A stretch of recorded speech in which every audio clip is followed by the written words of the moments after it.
Good evening, good Sunday, good weekend to everybody. Welcome to Madrid United. It is the Sunday live show, and we have got plenty to get through. Another new face on the panel today, Keane from Weekly Armchair Kickoff Podcast. I was on his show. We had a good chat on Monday night as well, so I've been invited him. Done like for like, he's come on to this show. We have a real Irish connection tonight.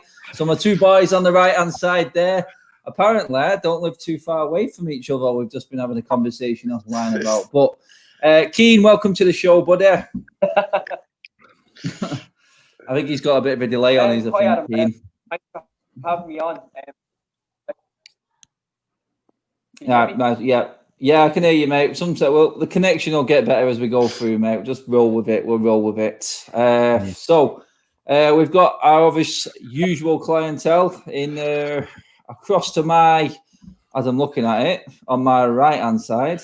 It's Mr. Owen, Cockney Red 99. How's tricks, mate? You have a good week? Yeah, not too bad.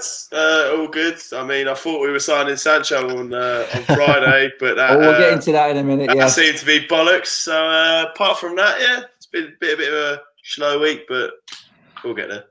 Yeah, no football, Tim. It's hard to get through a week with no football, mate. It's like lockdown again, isn't it, mate? I think because we were spoilt with a game every 3 days, I think we did have football this weekend.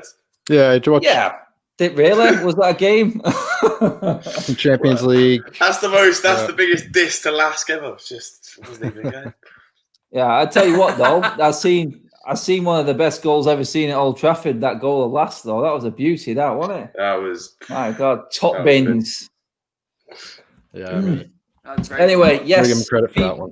Everyone may have noticed, I posted it out on my social on Instagram earlier on, which, by the way, if you aren't following me on Instagram, what are you doing? Get your head sorted. Give me a follow on there because that's where I do most of my interaction if you wanted to contact me and speak to me. The new shirt is on.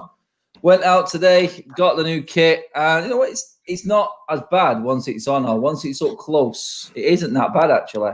Looks good. It is. It's actually quite a nice shirt. Not a bad jersey, to be fair. No, I've got that one there that Keane's got on as well. I've got a couple of others. I might start sporting my collection every other video now, every other live stream, just so I can show the people exactly what I have got in my wardrobe. But but he's got the retro one that came out. You had it when it originally came out in '94, probably that. No, you've probably got the original kit from that. Yeah. Question is, I am the eldest. I am the eldest, Owen. Thanks for that, mate. Yeah. I wasn't even alive when this jersey was made. Yeah, true. I know that you've got Owen there. I think Tim. I'm not sure how old Tim is actually, but Tim's be 41 this year, mate. Tim's the eldest. Yeah, let's 41 move on. in November. Yeah. So obviously, I want you everyone to just check out these guys' socials as well. We'll do the round robin at the end and get our socials up, but there's some good pictures on their socials as well. And Tim there, he's got a few old United pics up on his, which go right way back as well. So do check them out as well. Let's get into it, boys. Right. So this morning, obviously, we've all had a decent week thinking he's coming, he's not. He might not be coming. United might not pay the money, but Jadon Sancho, Owen, mate, you touched on it a minute ago. You thought we'd signed him. You know it's not the script with United. The press have a deal with United, I think, whereas they need to fill pages for at least a week because we're the only team that sells papers in this country. And United made a press release saying that they're going to stand firm on the price. They're not going to go as high as Dortmund want. There's no way that this deal isn't happening with us talking to him so long. We're the only team in for Jadon Sancho. But Duncan Castles and a few other media outlets this morning broke it saying it is closer than ever. Confident still that this is going ahead, mate? I don't know, man. I feel like Dortmund are that sort of a team where they could just, they could refuse it. See, exactly. It's the Germans, they don't mess it about. But that was poor. They just don't know. They don't mess about on the whole. And I just can see Dortmund just being like, because I remember when they did it with Lewandowski, because they just kept him and let him go on a free. Like they'll happily take a cut and just have him for another year. I think that I've seen them do it before, and he's fucking here. He knows Tim. Tim's not telling us something. He's sitting in the other room right now. I brought him over for a Tim's visit. got the contract drawn up. He's got Ed Woodward on the blower. He's sorting it all out, mate. He's sorting it all out. Yeah, I mean, that's the problem. I mean, it's coming to a state now. I'll come to you on it next, Keen, pal. It's like Dante says there, do you think Sancho is the only player we will go for this window? I mean, is that why this sort of deal is taking so long? United's transfers, we always know, are very, very complex deals. There's a lot goes on. We don't seem to work like other clubs. But is this probably why it's taking so long? Because it is such a huge, huge transfer. It's going to be, the second highest transfer fee in history, apparently. So there is a lot to get through, and it is very, very complex, like I said. So could this possibly be why? Can you see anyone else coming in as well as Sancho? I think it's very much a kind of a one-horse race for Jadon Sancho. Like, there's no one else kind of rumoured to come in for him, and it looks like, we're kind of taking our time with getting the deal done. Like, generally, I think Manchester United, we take about 6 weeks to get any kind of transfer done. We kind of seen it last summer. Aaron Wan-Bissaka, Dan James, and the Harry Maguire signings, they all took kind of a 6 weeks to get done. Ed Woodward doesn't seem to, be quick in terms of getting signings done.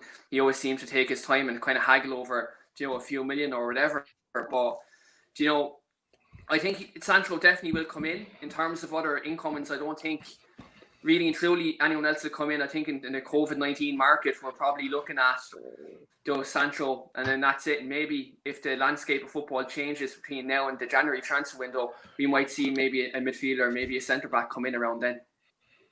Yeah, I mean, Tim, apparently we're haggling and there's a difference of about 10 million, mate. Keane just mentioned centre-back there.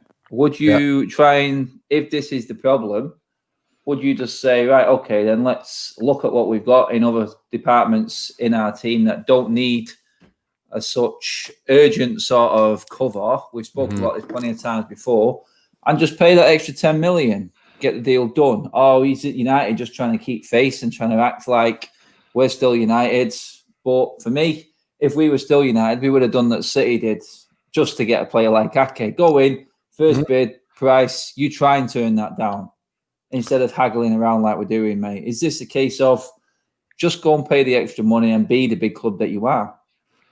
If it was me, of course I would. It's exactly what I would do. Like, you see how the bigger clubs are operating that have been taken over and that have the funds. They'll just go in, like you said, first bid. What's your valuation? Here's the money, done. But we know this is how, and Keane touched on it, this is how Woodward likes to operate. And we saw it last summer with Maguire. There's going to be this gamesmanship between the two clubs. I think there's other, I guess I give him a little bit of slack in that there's other things going on with the rumored, Paul Pogba's rumored extension, and apparently they've met with Gabriel's agents. And so there's other, like this, it's not like they're just working on this one deal. There's other things that are probably going on too. And I think it's a very complex deal as well, right? You're working out add-ons, you're working out payment structure. No one in the post-coronavirus market is going to have 120 million euros to pony up right away. And so Dortmund's going to try to want to get as much money up front as they can, and United's going to want to pay, tiered payments as much as they can. So I think it's a complex deal, and couple that with the fact that Woodward, this is what he does. He haggles to try to get the best price. So this is a deal that was always going to take a long time to get done. Yeah. Would this deal be going a lot smoother if we had, say, a director of football in place, though? You said yourself there, we've got Pogba's deal going on. We had to just finally get Sanchez out of the door. I mean, Owen, that probably took all of United's efforts and was probably very stressful having to take the hit that we did. But Sanchez has gone, mate. We have that massive void in our wage structure out of the window, mate. Yeah, we did. We paid it, mate, but I think what they looked at in the end was they were saving so much, probably we had to pay, I think it was paying between 5 and 10 mil, or he stayed for 2 years and we gave him 40. So I think that was the deal or not. But I think we need to learn from that Sanchez deal in terms of offering out players massive contracts. And I know we gave it to De Gea, and if there was probably one player in our squad that you could say maybe warranted it, it's De Gea. But I think as a club, we need to learn from that now, because giving out, you see it, you've seen it before, where like Ozil at Arsenal, you've got a player there that ain't playing, he's on the wage bill, and as a result, you've then got players then demanding their contract go up. You've seen it at Chelsea with they're trying to sign up Tammy Abraham to a nil deal. He wants to have the same wages as Hudson-Odoi. We need to just have a proper wage structure in place in order to avoid ever having an Alexis Sanchez someone like that ever in the club. Just a non-used squad player on fucking multi-millionaire money. Well, that's it, mate, innit? I don't think ever going to happen again like that. I don't think United now with Ollie, especially while Ollie's in charge, we're ever going to see anything like that. Straight away, you could feel that what Ollie was doing, the fact that he got rid of the Fellaini, Lukaku was shipped out, Sanchez went, all these sort of problem. Well, not so much Fellaini's problem. I think his style of play was just what irked United fans, but you could see the ones who had a mouth, the ones who had a sort of say or were ego-driven, have been shipped out of the club. So is this a case like Sanchez? And Ollie said this, we scouted Sanchez for months and months and months on end, and we've seen how long it took us to get that deal over the line. Mm-hmm. All I'd be hoping for, Keane, is that them scouts would have been doing exactly the same, but for the last few months of the season while we're playing it. So when the window does open like it has done, or is it a worry that the window being open for as long as it is now, this could drag on even more? It could, you look at it, you look at the window, the shut date, it's like the 5th of October. So there's still plenty of time between now and then for a lot to happen in terms of transfers. You look at the way United drag out signings, it wouldn't shock me that we're having this same conversation in September with relation to Jadon Sancho. At the end of the day, we need 2 to 3 signings. I've seen the comments, though. There is a lot more that we need. But at the end of the day, with Ed Woodward, with the lack of kind of football knowledge and football brain in there, he can only get one deal done at a time. It's not like with a director of football or a head of recruitment or whatever, that a couple of deals can be done at the same time, as you've seen with Manchester City with the Nate Naki and the Ferran Torres deals. They got done relatively quickly. But other than that, the transfer business and the transfer window, it's all kind of it's a weird time at the moment. It is. I mean, Tim, is there a case like some of the comments says there, mate? It's like, take your time, make sure you get the best deal. Or for me, I just feel like we need to just get this done and dusted now so we can start integrating him and start working on getting him in. I don't think integrating him into the team is going to be so much of an issue with him being English, already knowing quite a few members of our squad. And us does that. We do have a big English core at this football club. So I don't think integration is going to be an issue. Dortmund play quick, attacking football. So is that even an excuse that we've got to just wait this out and take our time, not rush into it? But I think I've been listening to Sky Sports, I've been listening to all media outlets, and it's like they're all saying exactly the same thing. United are the only team in, and United are probably taking this to the max that they can because they are.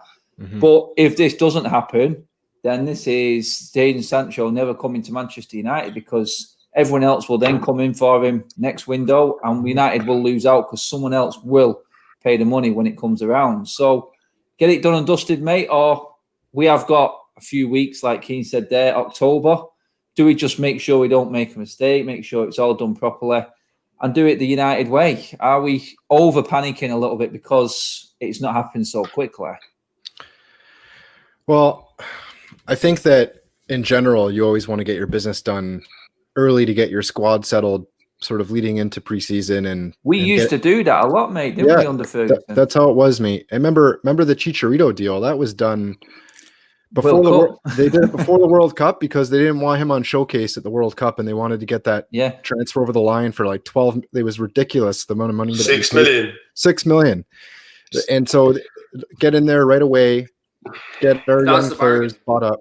Yeah, it's a bargain. Whereas if he had come through that World Cup, then who knows? Maybe there's another 10 million on top of that. But I think that it all depends on what's going on. You want to get your business done early, which we used to do. But at the same time, if we're in for other players and we're trying to save money on the Sancho deal so that we do have the money for, say, Gabriel. We have the 27 million. If that's what it comes down to, or we're going in for somebody else, then maybe you look at it and say, okay, this deal is likely going to get over the line. Maybe it's better to take our time, put Dortmund under a little bit of pressure.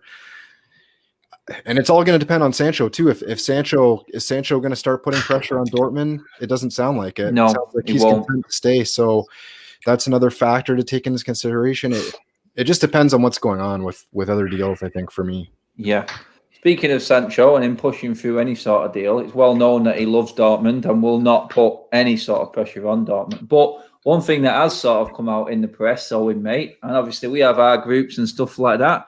Well, apparently Sancho has joined the Manchester United WhatsApp group with all the players.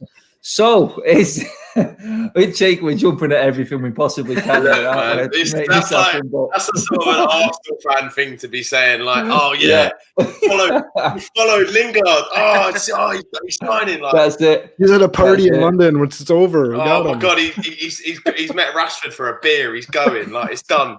He's signed the contract already. He's on the phone on social media, and we think he was talking to Rashford. Yeah, Lingard's he's just like the PR, isn't he? Yeah, no, well, I reckon. I'd say we probably do sign him though, don't we? I think we do. I think this is just going to drag out because I don't think Woodward is a competent CEO or whatever his title is now. He changes it a bit here and there, but he's not a football man. He doesn't know how to deal. He's been proven that he can't do dealings. He always tries to go in and lowball them. He ends up paying what they want to pay in the end. Just he'll end up paying the 120 million. It probably won't happen now until end of August towards that time. But I reckon it will happen. Yeah, but he makes balls of it every time. He's up against a pretty competent director of football or whatever their title is for him, and Michael Zorc at Dortmund, right? Like he's so that's why we need to bring in a director of football. Like Edwin van der Sar would be the best person possible, and I think he loves United. He put that post up today on this day when he made his debut for us. Like, I think he obviously it'd be hard to get him out of Ajax, but he'd be the best man for that job. I think he loves United. I think that there'd be no better man to bring in. I think he'd be a massive job with Ajax as well. Yeah, he is. The money that they've got in the bank through their recruitment is just ridiculous. And I think they had like $250 million left over in the bank just through player sales and recruiting. They are the safest and most well-run club in Europe, I would say, considering that league is finished early as well, and they didn't get that extra title that they could have got. Let's see, mate. How do you think Sancho will impact the front three, says Jerome T. Green? I mean, I'll leave that to you boys. I mean, we've had this discussion before. I mean, if Sancho comes in, is there a player in that front three right now that comes out? Tim, I'll come to you first, mate. Is there the way they're playing? Don't forget how strong this front three is. Let's not beat around the bush. They are the best in Europe at the moment as a three. I know there's individual players who are better. I'm not saying that. But as a three combined and a team that plays three forwards, we have the best. Sancho coming in. Tim, pressure's on, mate. Who drops out? Greenwood, mate. Greenwood drops out for me. It's a tough one to call. It's a tough one to call, but Martial is, 23 goals now at the number 9 position. Rashford has sort of made that left-hand side position his own. He's at 20 plus goals. I think if you looked at Rashford this season and he didn't perform, maybe you'd say, okay, now there makes a case for Greenwood to stay in. But Greenwood's performing too. I just think that I think Greenwood. It's going to be a nightmare for defenders either way. The interchange of that front three when Sancho comes in, it's already a nightmare now. It's just going to be ridiculous. Yeah, mate. I mean, Keane, are you going to be harsh, mate? It's not harsh, mate. It's not. This is what United should be doing. We should be discussing what players get dropped because we've got so many good players in the team. This is what we should be talking like. It feels good to actually ask this question, but for you right now with that front three playing the way they are, is there one, or believe it or not, it does. I'll give you the options. So he's got the front three positions, left, middle, and right. Or does Sancho go to the bench? Oh, or he changed 20 million on the bench. Well, imagine. No, I couldn't imagine United signing a player for that fee and putting him on the bench. But Yeah, it would be absolutely crazy to see that. But as harsh as it is, I think Mason Greenwood would probably be the one to drop out, considering the fact that Martial has had his breakout season in the number 9 role. He's 23 goals at the moment, and with the Europa League campaign that we're probably going to discuss in a while, the sky's the limit. He can maybe break that 25 to 30 goal mark. I'm just going to answer this Samsung guy, mate. Griezmann's pony, mate. So what are you on about? Yeah. Just sorry about that, Keane. I just need to, because people pull me on this one all the time and say, on paper they are, mate. The goals and stats don't lie. That's what I'm talking about. Griezmann's got like 4 goals this season. Yeah, stick it up your pipe. Sorry, how many of them have you had, mate? Yeah, I know. He loves it, doesn't he? People love to come on and just try and spoil the party. Zeki, how are you doing, buddy? Zeki was on with us last week. Sorry, can you just crack on what you were just saying there? Sorry, mate, going on about Greenwood. Yeah, so I was just saying there in regards to like Rashford, like before his injury, before Bruno Fernandes came in, I know he'd done his back, and arguably he was carrying Man United on his back up until January before he got injured. It'd be very harsh to take him out, especially I think since he came out of lockdown, he evolved his game a lot. Like he's been coming inside, he's been kind of creating more chances rather than kind of taking on players and kind of running into trouble. I think like it'd be very harsh on Rashford to come out. I think with Mason Greenwood, like he's 18 years of age, he's young, he's plenty of time to develop. Like he can also challenge Martial to that number 9 role, and like Antonio Valencia, we've been crying her. We've been crying out for a right winger. At this point, true. We do need a right winger, and I think Sancho has to fill that void. Yeah, I think you're probably right, mate. In the end, when we all look at it the same way, I mean, before I go on to that question there from Eddie Owen. Yeah. I've got to get your opinion on Sancho coming in, mate, first. We've not spoke to you about it yet. In terms of that front three, who does he come in for, mate? I think Keane made a decent point there about having Greenwood possibly coming out and then challenging Martial for the number 9 role. Because I feel like as a natural finisher, we've all discussed it, he's Mason Van Greenwood for a reason. We haven't seen a better finisher since Van Persie than him at the club. And I think he would just be. I think you can play him on the right or you can play him in the middle. It's a good problem to have. And you see, then you're not relying then on a Daniel James then essentially to come in and play in that role. And obviously you got a Galo there as well. So, but I think Sancho does start and Greenwood comes out of the front three. As good of a season as he's had, he is only 18, as you guys were saying.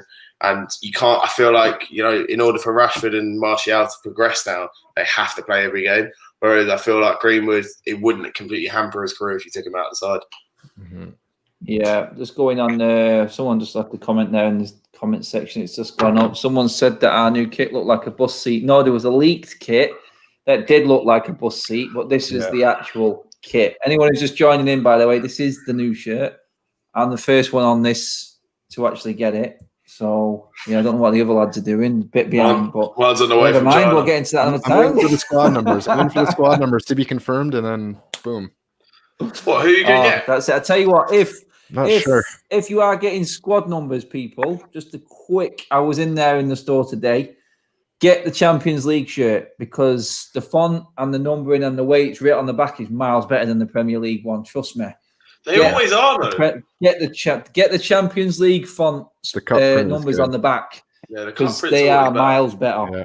The one this year was great as well with the gold sort of outline. Yeah, mate, the miles better. It's the quality this year actually on the back, the writing is back. I'm quickly just going to get into this deal here. I just left it on the screen there because it just rolls into that paying that extra bit of money if that's what Dortmund are after, and rolls into this what Adil says there. In terms of a centre-back, I'll come to Keane on this because we've discussed it before. Keane, Chris Smalling is back at United, mate. Is there a case that, looking out there right now, we've just seen Varane make horrendous errors. We've just seen Koulibaly drop the ball this week. These defenders are all making mistakes. We've got Smalling there.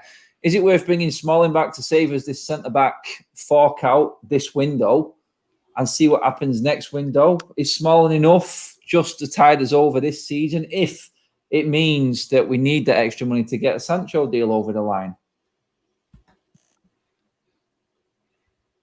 Are you there, Keane, mate? I think like with you could probably use Smalling as a stopgap, maybe. You know, if you want to save a bit of money, maybe invest in the midfield, you could do that. But personally, I'd like to see us get a centre back in. I think we're crying out for a centre back to partner Harry Maguire, especially one that has pace. I think like where Harry Maguire is strong in the air, though he does lack pace, and I think he does get caught there. I think ideally, even though I know I think he's signed a new contract with Leipzig, but Daya Upamecano would be a great partner for Harry Maguire. I think in terms of style, they would really complement each other. Yeah, I mean, it's. I know, I understand the centre back shout. I just wanted to. Actually, I'm going to go for, before I go into the next section about Europa League, I'm just going to come to all three of you, actually. I just want to ask you for a centre-back player you want coming into the club. Because for me, no one's standing out for me at the moment as centre-back. Owen, give me a centre-back, mate. Do you know what? I'm in the same boat as you, to be honest, lads. I'm not really... I'm not really massively fan of Koulibaly or Gabriel or any of them, and there's no one jumping to my mind who's like. I love John Egan, but obviously that's not a player we're going to go for. But that's one centre back that I love and would love if he played for United, but cannot see that ever happening. So no one really, man. Mm-hmm. Yeah, I mean, Tim, anyone out there? There's a few coming up in the comment section. Upamecano there pretty much comes up every single week with that buyout clause. As shown, we're not splashing 54 what he's million worth this season, but center back this window. Diaz, Upamecano, there's a few, mate. Is there anyone jumps out at you? I mean, I there's no one that fills me with complete confidence at the moment, because there's centre back these days. A sort of I don't know what it is, but there's nothing really out there right now. There's no world class centre backs out there for me. Not that are gettable, anyway. No, not that are gettable. Not that we're gonna pay the kind of money to get a world class center back this window anyway with Sancho. So I don't know. And if it sounds like this Gabriel deal is one we're looking at, so maybe left, like we were saying last week, left-footed center back, and then he's quick. He can break the lines with his passing, and then you can move Maguire over to play on AWB side, but there's nobody really that stands out. I think going like someone's in the comments there to Anzabi, and we've already touched on that numerous times. It's keeping him fit. That's the problem with him. So, yeah, I don't know. I think like I said last week, I think I'd probably just ride with Smalling for now, knowing that he's going to give you a bit more quickness than Lindelof. And I had to put that one there. We're not having that, mate. We're not having this. You've seen it with Viking, your stock's just gone down, mate. Your stock's gone down, Viking. Viking Red, mate. You must be on some serious British beer or something. I would have taken Nathan Aki over.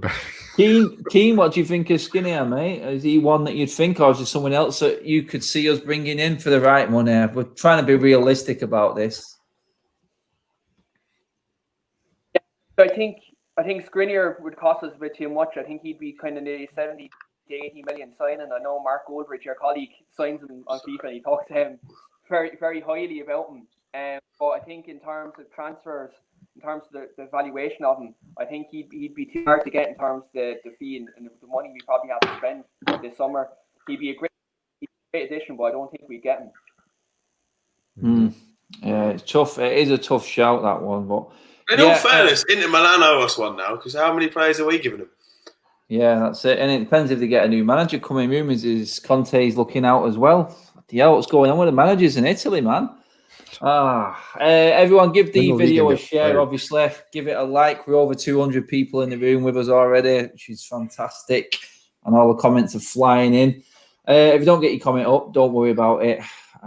Just leave me a message on the video when it goes up on YouTube in a bit as well. But obviously, we touched on the transfers and everything in that area. We're all hoping and praying. But the nitty-gritty starts tomorrow night, boys. Europa League quarter-final. One leg. No two-legged affairs. We've got 2 weeks of tournament football, you could say. And I don't see anyone jumping out. I know Seville have got pedigree in this competition. We've got our old players at Inter Milan. Wolves always put up a fight against us, but no one scares me in this competition. Tomorrow night, Copenhagen. All I know about is from when we played them last time with Ferguson. Mr. Van der Sar was in goal for them games, actually. I remember them well. And they didn't go well, especially over in Denmark. But neutral venue, no crowd. Surely, Owen, mate, we've just got to smash Copenhagen off the park. I don't see us having any issues or anyone who scares us. The manager's giving it the big one, as always. But for me, no problem at all. How do you see it going tomorrow night, mate? Confident? Yeah, I mean, pretty confident.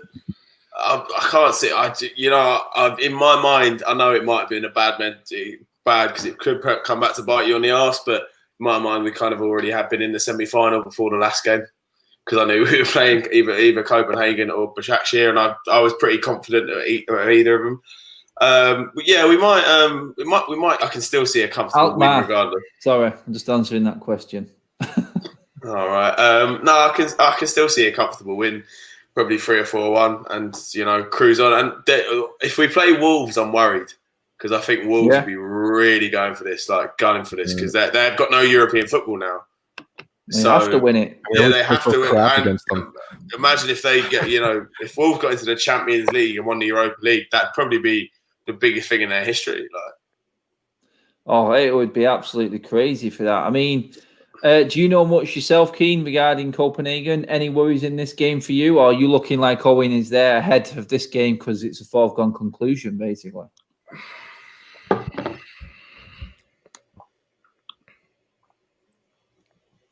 You say that to me, Adam? I think that's cut off there. Yeah, that was to you, Keane, mate. Yeah, the Irish Wi-Fi is killing you tonight. There's the Wi-Fi in Club Mel is awful.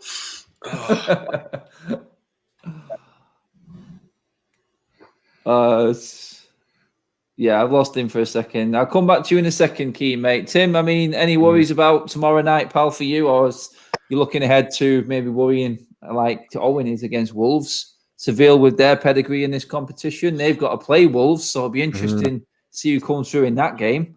So anyone you know of that's going to be a threat for us tomorrow? I mean, I'm going to be truthfully honest. I don't know hardly anything about Copenhagen. Should I? I don't think I should in terms of worrying about the team. Or is that just me being a cocky red? I'm only an expert on Canadian football, mate. I'm not an expert on Danish football, unfortunately. So, yeah, I don't see it being a problem. Obviously, you would suspect that they're probably going to sit deep and force us to break them down and try to, maybe get asked on the counter. Maybe they've been watching our last few games and how much trouble we've had dealing with the press, and maybe they come and press us. So it's going to be interesting to see how they come out. But at the end of the day, I mean, we should smash them, no? Yeah, mate. I'm thinking. I've gone for a 3-0 win for United. I don't know what everyone else is thinking. I mean, let's check Keane's internet connection again, mate. Confident for tomorrow night, Keane, buddy? Yeah, yes, still not great. He's back. I think we have to watch. Oh, he's gone again. Oh. In terms of our attack, I think like Martial, Rashford, Greenwood, I think we'll have too much, especially Bruno Fernandes there as well. I think I think it'd be about 3 or 4-0 United tomorrow. I don't see Copenhagen scoring, and I think it'd be kind of an easy game before we go into kind of the semi-finals and you get tougher teams. Yeah, that's it. I mean, the guys, Suresh has said there, can't afford to start or mess around with any fringe players tomorrow. He's called it Deadwood. I think, yeah, we can call him Deadwood. I think we're all right calling him Deadwood, but let's not be too harsh. Played for us there. You know that Varela? Great, yeah. He played like 4 games. I think he's Uruguayan, isn't he? Yeah, because he went. I think he went to like Eintracht Frankfurt for a bit or something and got a tattoo at the club or something. Some club in Germany, he got their badge tattooed on him or something. It was getting into the game tomorrow. Is it? Tom's put it out there. He's gone with Romero or De Gea. So we'll come on to the team itself, Owen, mate. Is it strongest team going forward, mate? Got to be, might as well. I think I'd still start Romero. to be honest. I feel like because he's always played all the Europa League pretty much. So I feel like there's no need to take him out of the side. Pretty much strongest team, but I still probably wouldn't bring Bruno back in. I'd start Pogba. I wouldn't bring Bruno back in. I just think he just needs a bit of a rest. The level of games that we were playing, and he since 2 weeks he not signed enough for you, mate. No. He's not had a lot of time off, man. In all fairness, I think he's had because literally once he signed, obviously we had the coronavirus break, but every game he played, and he was flat out the whole time, and he didn't even get dropped for the Norwich game. Played pretty much every game this year. So I think maybe he needs a rest. I think maybe leave him on the bench if there's a possibility. Then. But in terms of the front three, I'd still like to see Ighalo given another chance. And maybe rest Martial. But still, it's not a fully strong team, but resting a couple of key players still, like Bruno and Martial, I think. Yeah, I mean, Owen, strongest team for you, mate? Or are you thinking a few here saying Fred? Then Owen says rest Bruno. Does Pogba start? He was coming off the bench in the last game. Rashford didn't play at all. Martial start. There's plenty of options, mate. For a Copenhagen team who we know aren't the best or should offer too much of a threat, is that a case to bring in the likes of maybe a Mata into a 10 position, or is it straight out, go get the job done early, then bring everyone off? Was that for Keane or for me, mate? Keane. Keane. Okay. You shoot Keane if your internet lets you. I don't know if it is. Yeah, hopefully it lets me. I'd go with our strongest 11. Go with De Gea, Wan-Bissaka, Lindelof, Maguire, Brandon Williams, whole midfield, Matic, and 2 attacking midfielders, and Pogba, and then Greenwood, Rashford, Martial. I think there's no room for error, and especially when you see those resting players the other night against Lask, we were very flat. It was a very flat performance. And I think especially to get a trophy for Ollie, I think we have to go. Yeah, I mean, I can't see why he wouldn't play the strongest team, knowing Ollie and the way he works around it. Some people. You sound like my dad. He doesn't trust his depth. He's gonna play his strongest team, I think. But, that Jesus sounds like my dad. Tim, for you, mate, how are we looking at this game? He's only looking. Sorry, I went out then, boys. I went out then as well. It's all going on tonight, boys. We're all part of the same nightmare. Tim, hit me with your team, mate. I think I just missed it then. Yeah, strongest 11, like the 11 that's been picking itself. Like I said, I don't think that I think one thing we've seen from this restart is he doesn't have a lot of faith in his depth players, and kind of nor should he, because I mean, if you look at the first half of the season before Bruno came in, when all those number 10s had an opportunity and other players to impact the game, they couldn't do it. So even though it's Copenhagen, I'd probably, with the comment there, I personally like starting strong, and then you can, if you need to, once the goals come, then you can rest people. If you get a couple early goals and now they have to come out and attack, then you can. That's where Dan James could come in once there's tons of space, and counter attack, right? Because we know we can counter attack. We know he's good on the counter. The problem is when he needs to break people down. So I think if you have your strongest front three in Greenwood, Martial, and Rashford, with Bruno, Pogba, you're going to be able to break them down if they sit deep. And then once you like I said, once you go ahead, make your changes accordingly and exploit the space that's left. Yeah. Get them off. I'm sure everyone's looking at the comment sections for everything. There's some weird ones tonight. We said we need Koulibaly. Harry Maguire's done. And then all of a sudden, Jadon Sancho pops up with, Tim, is your wife a Manchester United fan? It's just, the comments are random, people, but we have a laugh with it. I'm going to go around the houses, actually. Owen, do you even have a missus yet? Oh, well, I've had misses in the past, but I wasn't asking that question. I'm not getting married anytime soon. We know he has a son, so he said that. I've got a son. Oh yeah, that is. Look, man, I'm a good Catholic boy, as I've already said previously, so there's no chance I can have a son. So we'll just let that be what it be. No, it's it. My missus is a City fan, so you can imagine actually, our household. Yeah. Oh, I know it's horrible. but at least your lad's a United fan. There was no choice. Oh there. yeah. No, I'm a little girl. They both got season tickets already. Nice. Both got season tickets already. No questions. But yeah, Owen's changed tact. He's gone to a new room to get a better. No, not Owen. Sorry, Keane's changed his position. I think his backdrop's a bit nicer the thing? as well. Just because we're both Irish, you just start switching around. Who is that now? Is that a new thing now? He's made a tactical change. Mate, Looks like he's dropped back. You know what I'm like. Yeah, I think Owen's froze. Not Owen. Oh, you've got me going on it now, Owen. Just stop talking.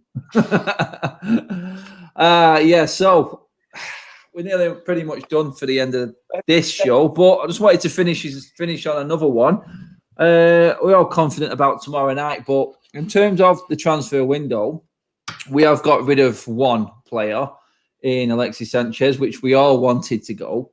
Rumours United are not going to put Phil Jones through his operation today. They're going to try and rehab him, and are open to offers for him. So I don't even know what's wrong with him. Like, no, bro, he's just injured. He's just broken. Like he's just broken. Like he probably doesn't even have a fucking hamstring. He's just made of fucking cheese strings, man. He's horrible, isn't he? So in terms of the players, we all know who needs to go. But for instance, say there was another two of the so-called Deadwood to leave this summer. Priorities in terms of getting these players out. Simply, you can make up whatever excuse you want, why you want them out of the club. They may have just been annoying. You sat there earning a wage from United, or they're just absolutely awful as players.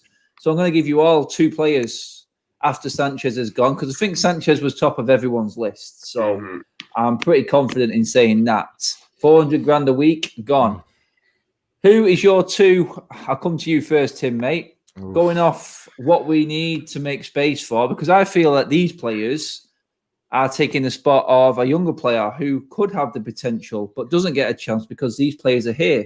Who are your next two in line to go this summer? If we can get rid of only two, mate, and we may get rid of more, but for me on this show, I'm just going to go and give you two options, mate, who need to go. And think of the players that are coming through when you're thinking about these, who these players are sort of are stopping coming through, because we have some good kids coming through. And think of it on that sort of terms. What's in the way of these players coming through? Who's in the way? Tim, I'll come to you first, mate. I think I'm going to go with Pereira for one. For me, I forgot about him. I think he's got to go. Too many opportunities that he hasn't taken, and God, I'm going to go with probably Jones. He should have gone a long time ago, personally, but I mean, Rojo is a good shout too. I think Rojo won't come back. He's still in Argentina. He hasn't even come back. He's still South America are having a nightmare with the coronavirus, so there's no chance we're even going to see him. But I think Pereira is probably top of the list for sure. Lingard.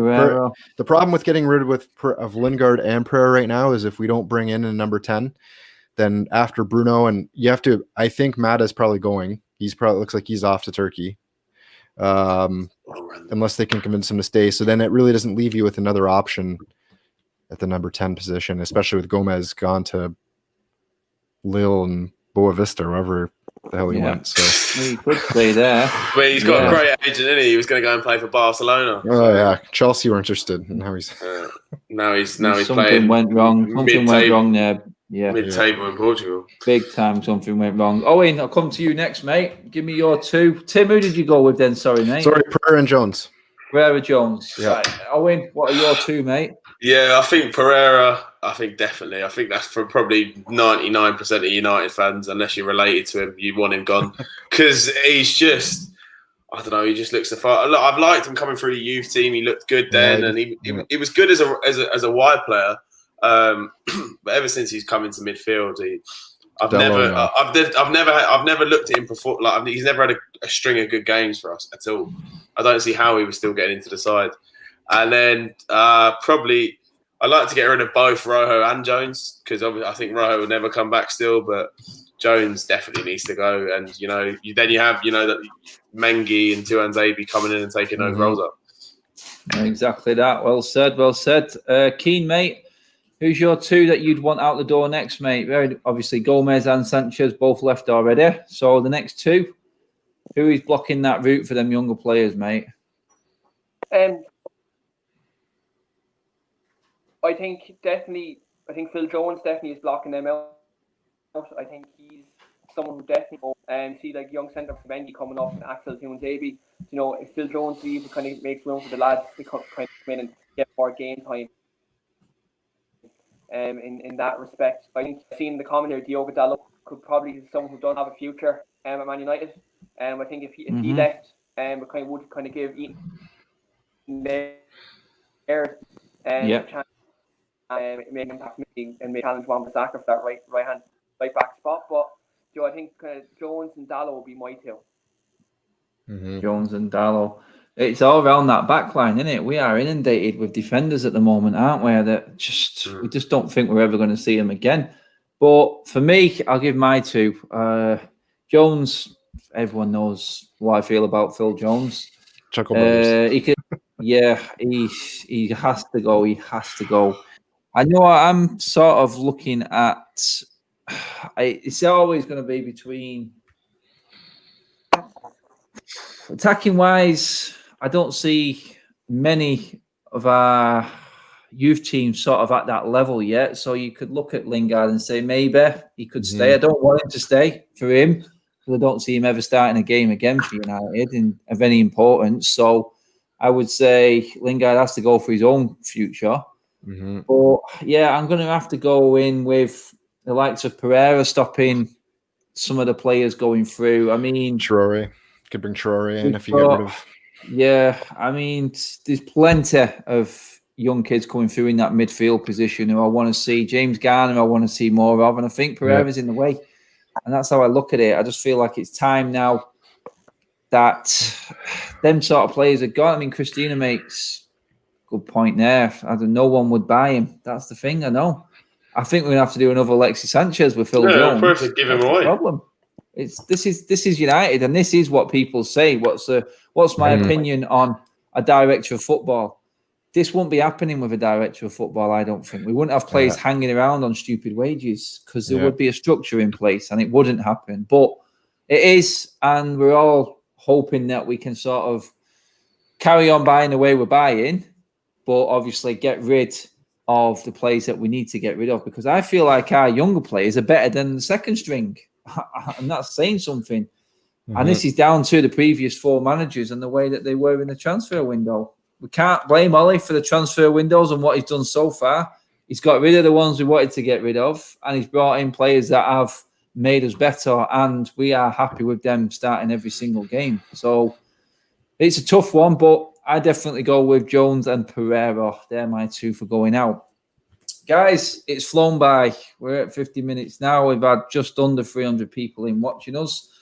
I'm just going to go around the boys now just to finish off with, just to give your socials a shout out. I'll come to you first, Owen, mate. Yeah, Cockney Red 99 on everything. Facebook, YouTube, Twitter, Instagram. Give us a shout. Give us a look at that. I'm thinking there will be a proper podcast being started up soon as well on my channel. Crafty Couple will be doing it in a bar. So it's going to be quite exciting. And check that out when you get a chance. No problem at all. Tim, give him a shout out to yours, mate. Yeah, Tim at Nagram UFC. And you can also, if you follow us on Walking Down the Warwick Road, I have a new podcast starting with Pete Molyneux on United, the history of the club. So, which is going to be coming out soon. So nice one. Keen there. The guys have all got the socials up on the screen there. But Keen, just give people a shout out to yours. Keen has got an up and coming podcast come out as well. He's had me on it, and he has had a few other people on there as well. Just give the people a shout out to yours, Keen, buddy. Yeah.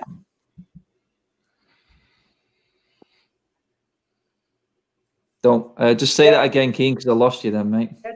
You can follow us on Weekly Armchair Kickoff. Which is there. Can you hear me now? Yeah, go on. Just say it again, mate. You just broke at the exact wrong time then. Oh, same again. Jesus Yeah. Christ. Yeah, he's not letting him say it. The Armchair Kickoff on Twitter, and you can That's the one. There we go.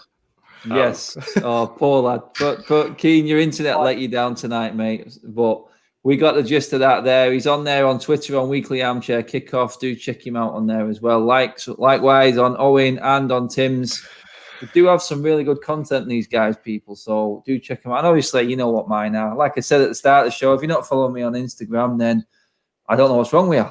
Get on there. Seriously, that's where all the fun happens. And, you know, I'm going to be on the United Stand at 8 o'clock as well. Do check me out there with Ricky, Said and Mark. We've got plenty to discuss on there as well. And thanks for coming on. Thanks for tuning in. Thanks for the super chat and all the comments. I will speak to you all very soon. Tomorrow night, I will be back on again. Hopefully, talking over a nice, smooth night in the Europa League for United. I will catch you all then. People, take it easy. Stay safe. See you very soon. Bye-bye.